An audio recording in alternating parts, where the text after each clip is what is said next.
You know, I will give you everything. I believe I'm after you now. It's feeling in the air. Hi everyone, it's Julia from Julia's Bento, and there's my little intro with a group called Classiquai. It's a Korean group. They're a little indie group over there. I think this one is pretty old though. Possibly another decade old song that I'm sharing with you. But anyways, today I decided to go over some of my old journals. Just maybe I know it might be a really long one, so I might not go through all of them. I'll just do a quick clip do. But before I do that, I thought I'd do a little review on the new Linda Berry book that just came out. I know, sorry that things are flipped, but anyways, it's called Syllabus, and it's by again Linda Berry, and it's made to look like a composition notebook. And as many of you know, she's a big advocate of the composition notebook, simply because it's not as intimidating, so to speak, to go in a composition notebook and just throw ideas down and draw. So this one covers, I believe, a couple of years of her tenure over at Wisconsin University, and she is still teaching there today. You can go to her Tumblr site called Nearsighted Monkey, and then she still has a lot of exercises and things that she does with her students over there. But this is just fun eye candy. I mean, again, the yellow paper is because she also likes to write and draw on Lego pads. So it's really fun. She just has some of her assignments, students' assignments, and I believe some of these are the actual assignments that the students did. And it's just fun. I definitely recommend, just even if it's just for eye candy or if you want to go in and do some of the exercises, it's really fun. But again, if you want to be more current with the things that she's doing, it's on her Nearsighted Monkey site. So there's my little review plug-in, whatever you want to call it. So that being said, back in the day, I found this little gem. It's from 2004. I don't know if some of you were into this, but with the masking tape, lifting off images from magazines, and I used to play around with that apparently a lot, and the coffee staining thing. So yeah, here's another one. So this is just when I was doing the kind of like cheap thoughts. It was like a thing from Writing Down the Bones book by Natalie Goldberg. She advocated writing a couple of pages a day, or a couple of pages in the morning, just to get everything out. And I really enjoyed doing it. I don't know why I didn't continue, but anyways, this was back in 2004 when I was expecting my second baby, I believe. And that's when I started to, I found the world of ATC groups back in Yahoo land. So I did the ATC swaps, and then I don't even know what size this was, but anyways, it was another one of those swaps. And this is me with the two babies in fall. So I was doing that probably about 2006, looking at the fact that baby number 2 was there. 2005, 2006, somewhere around there. So that's that. And then I thought I'd quickly share what I used to do at my little journals from work. Of course, I put it all the way across the room. So what did I used to use? Your Moleskines, and then some generic black notebook with spiral. What was I thinking? Spiral. But yeah, I did some spiral back then. So just a lot of tabs and notes, and because I was in technology, I had to keep up with everything that's out there. I was an information architect, so I had to know of everything. Not necessarily completely, whatever. But anyways, so I had to take a lot of notes and keep up with all of the current technology. So that's what that is.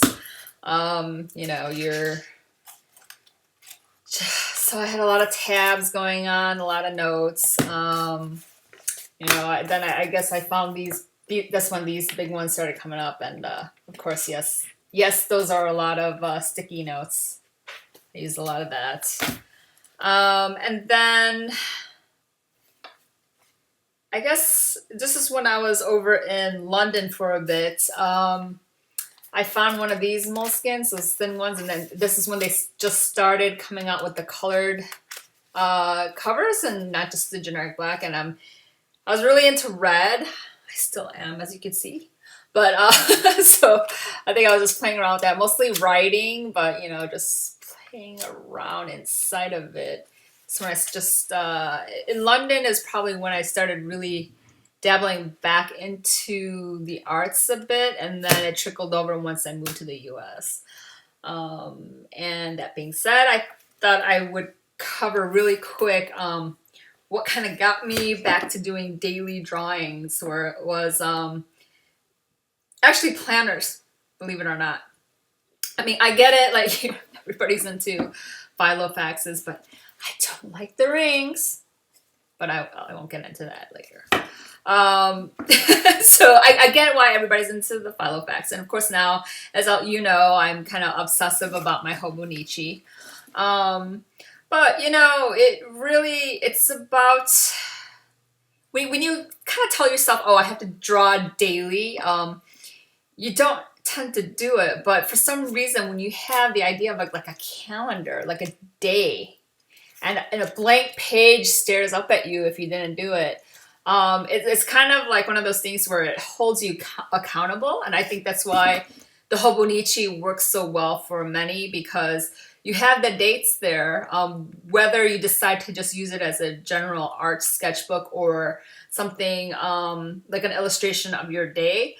The fact that there's a date there, it kind of gets you to commit. I don't know. It's whatever it takes, right, to get you to draw daily, I guess, is the thing. But I'm really enjoying it. But I thought I'd show you real quick what I first started with. So what inspired me to do this? Part of it was, and it came out about the same time. I was involved in Susie Blue's group, and they did the Soul Garden, and then also you had the No Excuses Art Journaling by Gina Rossi Armfield. I think this book came out maybe beginning of this year. And the basic premise is, again, you have the planner, whatever planner it is that you want to use. And you're doing things like, whatever, illustrating the weather. If your weather changes. Weather doesn't really change over here in California. So what do? I started drawing what I ate that day, or if it's interesting anyway. So it's just kind of, it reinforces the idea that you should be drawing, even if it's just something quick, like a drink you just drank, or, the sun or clouds, rain, whatever it may be. It just, you start to draw. So, which one did I start with? I want to say it was this. I had a lot of scrap paper. Yes, I went down the scrapbooking rabbit hole, which I didn't want to do because I knew it was expensive. But then, you have babies, you have time on your hands before the babies come. So I bought some stuff, and let's just say I think I have one scrapbook that I maybe half filled because I was just too caught up in the layouts. I think it may have to do with my graphic design background, but that's where that kind of went and didn't go. So I had all of the scrapbooking junk paraphernalia. So it came in handy, when I was doing this. Let me move this down, maybe easier. So that was, here we go. So that's what this is really. And I think I went over it before. So I did the dates, and then I started doing these little, what do you call it? Sticky note illustrations, which was fun to do. So you'll see a sticky note illustration everywhere. So your general, journaling a bit about the day, and then pictures and what have you, paraphernalia. It was fun. It was fun to do, and I got to utilize all my scrapbook paper. And this is about two months worth, I think. Yeah, 2 months worth. I did the rings, and yes, having rings, it's more functional in the sense where you can move things around and things like that. And actually, for a while, I also had a lot of sketch paper and things like that. And because basically, what I would do is once I was finished with the month, I would put it away in some rings, and then on another set of rings, I would set up the next month, and then also have sketch paper and things like that, so I could draw. So that's how I had these originally set up. Now I just bunched everything together here, but that was this guy. And then with the No Excuses art journaling idea, I ended up just purchasing one of these. And you know, those are what basically empty pages look like. I got it sort of, I think, a few months in. Yeah, that's probably it. And then, so I guess, what would you call this? More junk journaling? I don't know. But so this was more of that sort of thing. Pictures, cards, writing, planning, you know, so everything went in here. That was this guy. And I like how fat and lovely that got.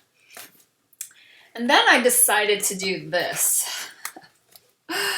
This was the time where I think I spent maybe half a year, I want to say.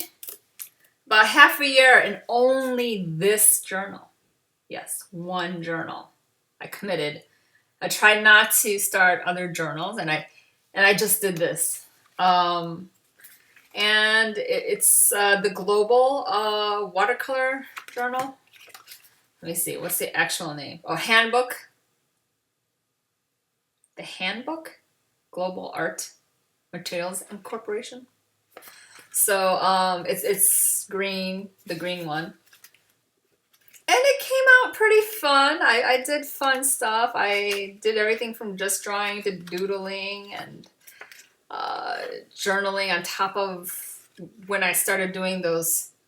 Oh no, this is a watercolor background, but I also did spray inks. I still have them. Dilutions. I was into that for a while, but this is actually acrylic ink. I love it. I love how it drips. This is one of my favorite pieces. You know, just doodling, utilizing scrap pieces, kind of, it's fun. It's really fun to do. So a lot of that, playing around with different medium. I think this is when I just bought the Neocolors, so I was playing around with that. Neocolor 2, the watercolor crayons from Caran d'Ache. So yeah, this is how this one went. I really enjoyed playing around with this, although I have to say committing to one journal was oddly painful for me. Maybe it is for everyone. Oh, this is a class I took with Jane Davenport. I Heart Drawing, if you haven't noticed. And then, again, playing around with different things. Painting with black and playing around with my gold pen. Yeah, so this is how this one went. I do like it. I may go back to it one day, but I think it was just painful for me for some bizarre reason to commit to one journal. I don't know. And I just couldn't do it afterwards. So, moving along. So again, this is another, the Jane's class. I was playing around with, you know, turning an old book. This is a sewing book into journals. So when I was taking the class, and I had, but the thing is, you have to definitely prep the pages, you know. That's just how that goes. But so that's that. And again, a lot of these journals are not quite finished, but this is when I was taking a class and I made a Copic binding. So I was like so proud because I actually sat there, cut down the paper, the really nice watercolor paper, and I sewed the signatures together and all that jazz. But as you can see, this is when I really started getting back into art. Yeah, that's really flat, but so this is one of my first pieces. Oh gosh, when was this? I want to say it was 2011 or 2012. So not too long ago, I was doing craft, but you know, I'm just showing it to you because you learn, you live and learn, and you grow. And so I'm playing around with different styles. This is a little bit more surrealistic. There's that. I liked how that one came along. It's kind of fun. And just stuff like this. I don't know, mixed media is like when I was just playing around with things and trying to figure out. And so that's kind of where this one went. And then I tried the Delusions journal, the massive one. It's just too big for me. I like to work small, so not many pages were done in here, as you can see. You know, I tried to do journaling in it and, you know, play around with those Delusion sprays again. But, you know, it didn't work out for me. It's too big. I don't know. Maybe I have to work up to it. Maybe I'll be able to do it later on in life, but so far, as you can see, I've only used maybe, I don't know, 10 pages of this so far. I don't know. It's just not inspiring me, so it's just kind of sitting on my shelf. Terribly. And let's see. And everybody knows what I've been using lately, which is my Hobonichi and my Midori. And of course, this is my commonplace journal. And I still play around with things in here, you know, with visual elements. When the mood takes me, I'll just go ahead and draw on it. You know, there's nothing saying that this has to only be informational. This has some eye candy in this too. Still love this guy. And then this is some, it's a probably pleather. I'm not quite sure. Maybe it is leather. I'm not sure. But my husband got this for me a long time ago when he was over in Europe. Kibsgaard is the name of this. I don't know.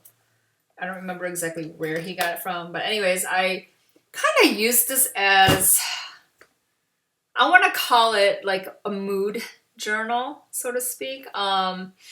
Mood notebook, mood journal. First I started it with when things inspired me, like a movie or whatever like that, or a book. I think this is when I was reading The Night Circus. And then it quickly kind of led into when I started doing, so here's some of my inspiration from The Night Circus. There's a fun song that I was listening to at the time that reminded me of it. So yeah, it's like Dracula lady there. So yeah, I was like really into that, and Dr. Parnassus. That was a really fun movie. So it was just kind of that, things that inspired me. And then part of it also, I turned it into a mood journal, so to speak.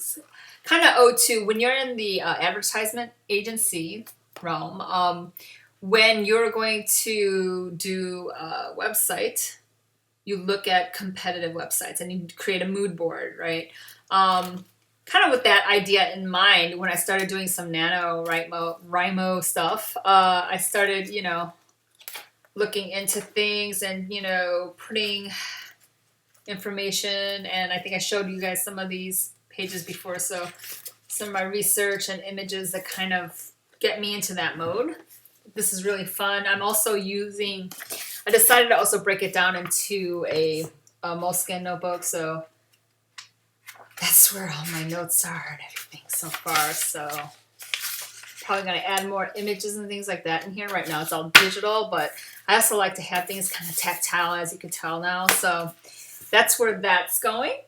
And what am I in now? Well, other than the Hobo, the Midori, my commonplace notebook, I have these two things going. And it's purely because, and these are both, well, this is a watercolor journal, and this is Stillman and Byrne mixed media journal. Really, it's because I started getting into those really nice paints. Yes, this is the the Daniel Smith paints half pans that I got, and I showed you the images, but this is, I need to fill these, right? Eventually I will, but it's beautiful. It's just beautiful colors, and I wanted to, you know, give it some justice and use good paper. Many people recommended the Stillman and Burn. This is the Zeta one, and I've shown you guys some of these, but sometimes I guess, you know, I'm really still trying to figure out how I work with watercolors, but I do like working wet, so I feel like at a certain point it feels like it wants to pill, so then I back off, wait for a layer to dry before I do another layer type of thing. So I'm kind of on the fence about the Stillman and Burn Zeta. I don't know if the Beta is any better, but these didn't pill. I mean, granted, it didn't pill, but I felt like there was a point where it would pill, so I would back off and wait for it to dry. And I'm not a particularly patient artist, so to speak, which is why I don't think I could ever work with oils, but who knows in the future. But that being said, kind of on the fence with this. I think this would be great for like inks, but or a patient watercolorist. I'm not very patient, so. But these are kind of pricey, so I don't know. I don't know if I'm going to be continuing on with these, but there's that. And then this is the first time I've ever actually worked with a watercolor moleskin. So this is more my like dark gothic type art. I mean, I used to do more darker art, so to speak. I think that's, I don't know, something about it I like. But you know, this is more mixed media, more texture. I've seen some of this. I'm gonna do some, I think I set that up to do some journaling in here, which I didn't do. And then again, I started playing around. I remember the whole masking tape days, so I started playing around with that. So that's kind of where this one's gonna go. I think it's gonna be more my goth journal. Those dark days. Those dark days. So that is pretty much it. I know I've been rambling on a bit, but I thought it might be fun to kind of, you know, look back at my progression last 2-3 years. 2-3 years or so.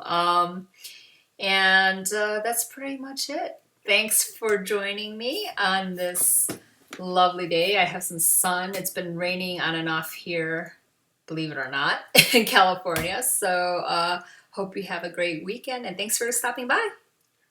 Take care. Bye.